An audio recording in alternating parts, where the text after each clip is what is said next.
Hey everyone, today I'm going to talk about how urbanization is going to affect the urban heat island effect in Shanghai, where I'm from. And look at the problem. We have two urban, right? What is urban? Anyone wanted to have idea? I think urban is basically consists of four characteristics. One, in urban they have like relatively lower proportion of vegetation. They got all this high like cements. You got the flyovers made of concrete and cement, right? So those materials, they have a really strong ability to retain and absorb the heat. And we also got all those cars. We got all those factories and probably the firms using electricity. So they also got like high consumption of heat. They need to burn a lot of energy every single day. So my idea for urban is that they produce a lot of heat. Also, the whole compound, the whole urban compound, the entire stuff retain a lot of the energy. So that makes, I believe, urban's gonna have higher temperature compared to the suburbs area. And this is what we call the urban heat island effect. And well, to talk about temperature, we have different kind of temperature. We got air temperature, we got like water temperature, we got like land surface temperature. And today I'm gonna talk about land surface temperature particularly because we got really a lot of like cement on the lands in urban, and we got a lot of like hydrology here. And let's focus on Shanghai. So I want to talk about here where I'm from is from Nanqiao town. This is a part of the urban. Comparing to other like the yellow area, it is slightly pink. And the pink here, what I get data from is called bird built up urban. And the yellow part is called cropland. But I think cropland is not a really precise description because I get these data from 天地图 website, which is kind of a Chinese way of USGS. They provide all those data, and the Chinese word here is called like 耕地. Majorly means croplands, but my understanding here is cultivated land, and it makes a lot of sense if I was translating to cultivated land, because ever since of the start in the early of 20th century, Shanghai as a kind of a pioneer city of the entire nation, most land is cultivated from wetland. Wetland and grassland is basically a plain, and here is estuaries. So we can see from the entire two diagram that most of the land here is called cultivated land. Despite I write cropland because I just want to keep the originality of our the data resources. Use 耕地, it means cropland, so that's why I just keep it here. And also the forest and grassland, we can only see like at the borderies or the outskirts of this entire place. So that's why I believe the Shanghai is majorly composed of urban area, built up urban area, and the cultivated land. Okay, let's compare 2013 and 2023. The reason I want to compare those stuff because these are basically the time that I experienced. I spent like 19 years of my life ever since I was born here, and ever since like 2010, it really developed really rapidly. And so I would just want to investigate from the past decade, and we can see from those two diagrams about the land cover in Shanghai that the urban area used to be just near the Huangpu River. Huangpu River basically is like I would say the main river of Shanghai. We can consider it as like Hudson River for New York State, and it's located at probably like the east and west bank of the Huangpu River. We call Pudong because it's east to the Huangpu River. Dong is like east. And here it expands like sporadically to all kind of the border of the Shanghai. That is because through the economic development, we have a lot of new stuff going on. Like where my hometown is, here is like a high tech park, and here is like industrial development park, and this way we got like a tourist site, you know, the beach side. We got Pudong Airport. We got like, what is this called? Like, oh, Disneyland. It's both basically tourist sites and all those like tech buildings. They are urbanized, and they also got equipped with like railways. That makes those kind of land more like the more urban land, and the urban areas expanded so much.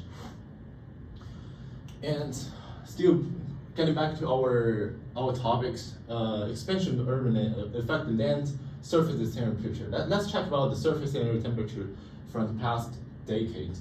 Okay, so this data I get is also from TND2, but the polygons, the entire topography I get from USGS. We still got that from USGS, a great website. And check it here. I get the data is in the fourth quarter of the year is in winter. The reason I choose winter land surface temperature because it varies different from the morning and the mid-noon to midnight. Because Shanghai basically as a city, you can compare it to Manhattan. It's really hot. They got a lot of heat consumption every single day, and during the daytime when the temperature is pretty high, you know, for when you get an egg from Walmart and accidentally drop in the floor, the floor is just too hot and it just get like boiled egg.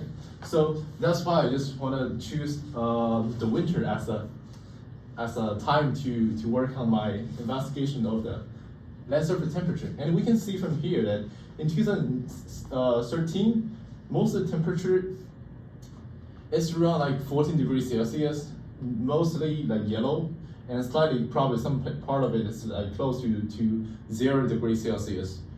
That's you know, ideal. It makes sense in winter, right?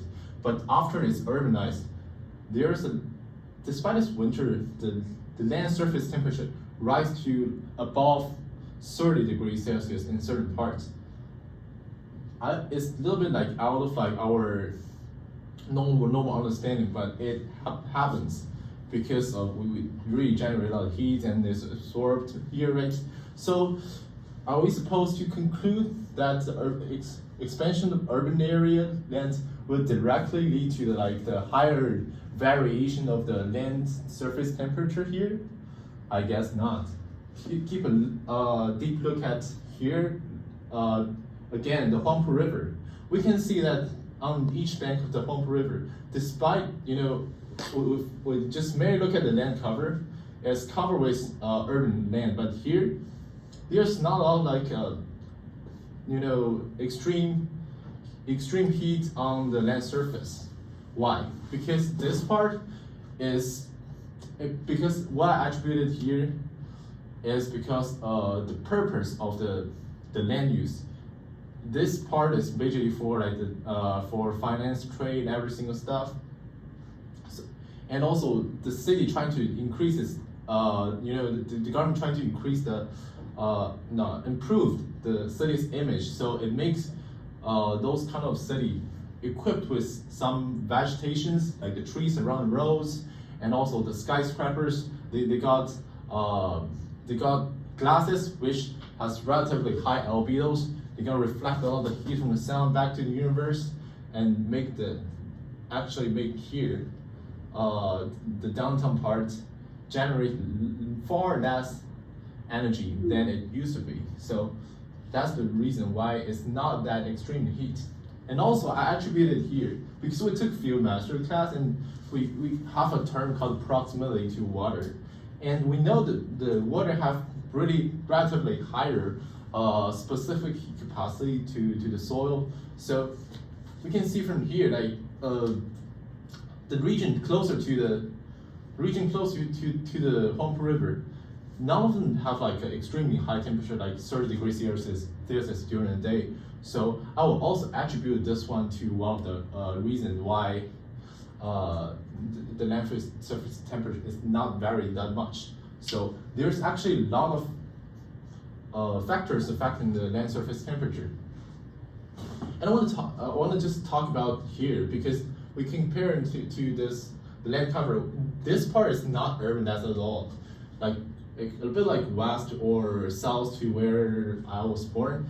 And this part, the reason for that is, this part is mainly for the industrial development part. They got the pharmaceutical drug manufacturing, they got the chemical plants and every single stuff. So every single day the factories have to run, and it generates a lot of heat. And also those factories is made of material like the concrete. The concrete have relatively low albedo, and they can store the heat very much. The concrete, the concrete is made of like basalt, granite. These rocks is really kind of dark rocks. They can absorb heat, low albedo, so that makes this part, the land surface temperature, relatively higher. So in conclusion, I would say the land surface temperature is, in general, with the expansion of urban land, it did increase a lot, generally increase, but the low albedo and the proximity of water and the generation of the amount of energy generates every single day or every single month is also factors about affecting the land surface temperature. That's what I conclude here. And what I want to do in the further investigation about this product is that none of us want the city to be overwhelmed with the heat, right? We don't want us to suffer from the heat every single day. So from the landscape point of view, I think we should make some further investigation about how to integrate the water bodies or incorporate the vegetations to those city lands. And this is really something we should think of, especially check about large cities in New York City, in Manhattan. They're just suffering from all those the hot fume from the vent, from the floor. These are overheating cities. So this is something that I think we should put a further investigate on. And this is my reference, basically TND website, Chinese way of the geographic information public service platform, and USGS, where we get most of the data from. And I got a net just because someone suggested me that it's a paid one, and the reason I did the presentation right now because I ordered those packages, but it took 2 days for me to arrive and get these packages. And still, this information I get from Shanghai is basically the historic and the actual map of Shanghai. And I wanted to do georeferencing as we did in map 5.